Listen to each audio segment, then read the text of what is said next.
या देवी सर्वभूतेषु माँ कालरात्रि रूपेण संस्थिता नमस्तस्ये नमस्तस्ये नमस्तस्ये नमो नमः। अर्थात हे माँ सर्वत्र विराजमान और कालरात्रि के रूप में प्रसिद्ध अम्बे, आपको प्रणाम, आपको प्रणाम, आपको मेरा बार बार प्रणाम है।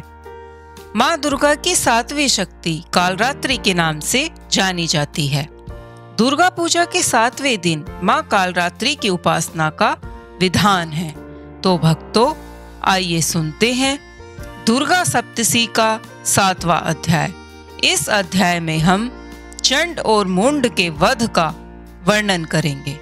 तो चलिए शुरू करते हैं। मैं मातंगी देवी का ध्यान करता हूँ। वे रत्नमय सिंहासन पर बैठकर पढ़ते हुए तोते का मधुर शब्द सुन रही हैं। उनके शरीर का वर्ण श्याम है। वे अपना एक पैर कमल पर रखे हुए हैं और मस्तक पर अर्धचंद्र धारण करती हैं तथा कन्हार पुष्पों की माला धारण किए हुए वीणा बजाती हैं। उनके अंग में किसी चोली शोभा पा रही है। वे लाल रंग की साड़ी पहने हाथ में शंख में पात्र लिए हुए हैं। उनके बदन पर मधु का हल्का हल्का प्रभाव जान पड़ता है और ललाट में बेदी शोभा दे रही है। ऋषि कहते हैं, तदंतर शुंभ की आज्ञा पाकर वे चंड मुंड आदि दैत्य चतुरंगिणी सेना के साथ अस्त्र शस्त्रों से सुसज्जित हो चल दिए। फिर गिरिराज हिमालय के सुवर्ण में ऊंचे शिखर पर पहुंचकर उन्होंने सिंह पर बैठी देवी को देखा। वे मंद मंद मुस्कुरा रही थीं। उन्हें देखकर दैत्य लोग तत्परता से पकड़ने का उद्योग करने लगे। किसी ने धनुष तान लिया, किसी ने तलवार संभाली और कुछ लोग तो देवी के पास आकर खड़े हो गए। तब अंबिका ने उन शत्रुओं के प्रति बड़ा क्रोध किया।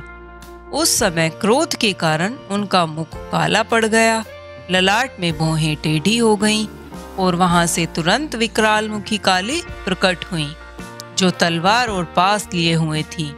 वे विचित्र खटवांग धारण किए और चीत के चमर्क की साड़ी पहने नर मुंडों की माला से विभूषित थीं। उनके शरीर का मांस सूख गया था, केवल हड्डियों का ढांचा था जिससे वे अत्यंत भयंकर जान पड़ती थी। उनका मुख बहुत विशाल था। जीभ लपलपाने के कारण वे और भी डरावनी प्रतीत होती थी। उनकी आंखें भीतर को धसी हुई और कुछ लाल थीं। वे अपनी भयंकर गर्जना से संपूर्ण दिशाओं को गुंजा रही थीं। बड़े बड़े दैत्यों का वध करती हुई वे कालिका देवी बड़े वेग से दैत्यों की उस सेना पर टूट पड़ी और उन सबको भक्षण करने लगी। वे पार्श्व राक्षसों, अंकुशधारी महावतों, योद्धाओं और घंटा सहित कितने ही हाथियों को एक ही हाथ में पकड़कर मुंह में डाल लेती थी। इसी प्रकार घोड़े, रथ और सारथी के साथ रथी सैनिकों को मुंह में डालकर वे उन्हें बड़े भयानक रूप से चबा डालती थीं।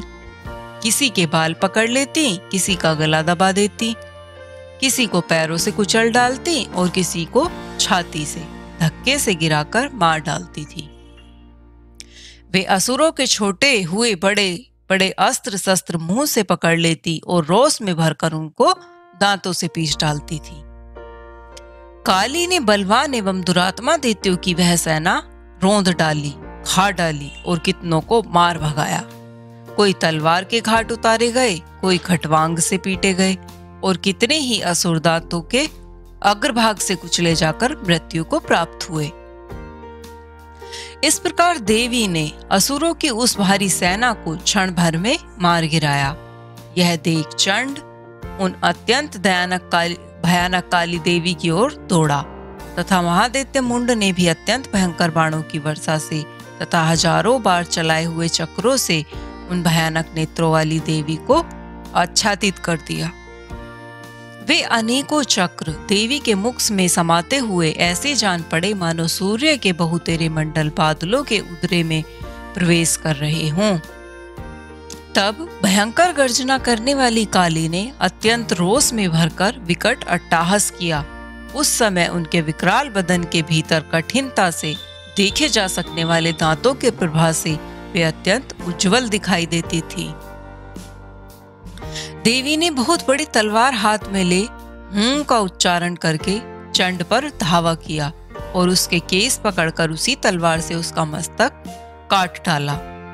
चंड को मारा गया देखकर मुंड भी देवी की ओर दौड़ा। तब देवी ने रोष में भरकर उसे भी तलवार से घायल करके धरती पर सुला दिया। महापराक्रमी चंड और मुंड को मारा गया देख मरने से बची हुई बाकी सेना भय से व्याकुल हो चारों ओर भाग गई। तदंतर काली ने चंड और मुंड का मस्तक हाथ में ले चंडिका के पास जाकर प्रचंड अट्टहास करते हुए कहा, देवी, मैंने चंड और मुंड नामक इन दो महापशुओं को तुम्हें भेंट किया है। अब युद्ध में तुम शुंभ और निशुंभ का स्वयं ही वध करना। ऋषि कहते हैं, वहां लाए हुए उन चंड मुंड नामक महादैत्यों को देखकर कल्याणमयी चंडी ने काली से मधुर वाणी में कहा, देवी, तुम चंड और मुंड को लेकर मेरे पास आई हो, इसलिए संसार में चामुंडे के नाम से तुम्हारी ख्याति होगी। इस प्रकार श्री मार्कंडेय पुराण में सावर्णिक मनवंतरी की कथा के अंतर्गत देवी महात्म्य में चंड मुंड वध नामक 7वां अध्याय पूरा हुआ। धन्यवाद दोस्तों। कैसा लगा आपको हमारा ये अध्याय? अगर आपको हमारी वीडियो पसंद आई हो तो वीडियो को लाइक करें, शेयर करें और हमारे चैनल को सब्सक्राइब करें। मिलते हैं एक और नई अगली कहानी में। तब तक के लिए धन्यवाद।